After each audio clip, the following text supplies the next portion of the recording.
আলাইকুম রহমতুল্লাহ। প্রিয় দর্শক, কাবা শরীফ হল পৃথিবীর সবচেয়ে পবিত্র স্থান এবং এটাই হলো বাইতুল্লাহ বা পৃথিবীতে অবস্থিত আল্লাহর ঘর। এটাই ইসলামের সবচেয়ে পবিত্র স্থান, যা সৌদি আরবের মক্কা শহরের মসজিদুল হারামের মধ্যখানে অবস্থিত। প্রকৃতপক্ষে মসজিদটি কাবাকে ঘিরেই তৈরি করা হয়েছে।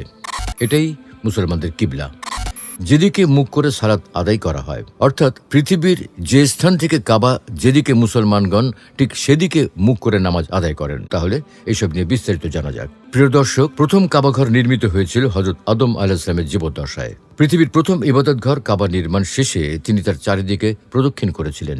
এরপর হযরত ইব্রাহিম আলাইহিসসালাম এই ঘর পুনর্নির্মাণ করেছিলেন, যেন তার পরিবার ও বিশ্বের মুসলমানরা এখানে নামাজ আদায় করতে পারেন। এ প্রসঙ্গে আল্লাহ তাআলা বলেন, إن أول بيت وضع للناس للذي ببكة مباركا وهدى للعالمين। নিশ্চয়ই সর্বপ্রথম গৃহ যা মানব মণ্ডলীর জন্য নির্দিষ্ট করা হয়েছে তা ওই ঘর যা বাক্কা তথা মক্কায় অবস্থিত। এটি সৌভাগ্যযুক্ত এবং পুরো বিশ্ববাসীর জন্য পথ প্রদর্শক। আল্লাহ তাআলা কাবা ঘরকে নিজের সঙ্গে সম্পর্কিত করে এই ঘরকে মহিমান্বিত করেছেন।